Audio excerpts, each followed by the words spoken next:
রাহেলা একজন বিশ্ববিদ্যালয় পড়ুয়া আধুনিক মেয়ে। পড়াশোনায় ভালো, বন্ধুদের মাঝেও জনপ্রিয়, কিন্তু মনে তার এক অজানা শূন্যতা।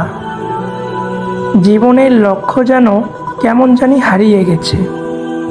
এক সন্ধ্যায় ছাদের উপর বসে সূর্য ডুবতে দেখছিল সে। বাতাসে একটা অদ্ভুত প্রশান্তি, কিন্তু মন তার অস্থির। হঠাৎ পাশের ঘর থেকে ভেসে এলো কোরআনের তিলাওয়াত। তার ছোট ভাই রায়হান হুজুরের কাছে কোরআন শেখে।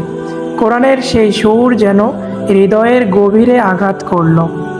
রাহেলা মনে মনে ভাবল, এ কেমন শব্দ, অচেনা হলেও যেন চেনা।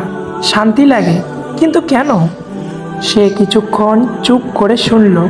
তেলাওয়াত শেষ হলে রায়হান ছাদে এলো। রাহেলা জিজ্ঞেস করলো, রায়হান, তুমি কি শেখো হুজুরের কাছে? রায়হান বলল, আপু কোরআন পড়ি, আর হুজুর গল্প বলেন নবীদের, জান্নাতের, কেয়ামতের।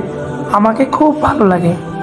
তখন রাহেলার চোখে কৌতূহল ঝিলিক দিল। সে ভাবল, আমিও তো মুসলিম, কিন্তু এসব কিছু জানি না ঠিক মতো। আমিও কি শুরু করতে পারি? সেদিনই সে একটা খাতা বের করে লিখে ফেলল, রাহেলার জান্নাল হেদায়েতের পথে।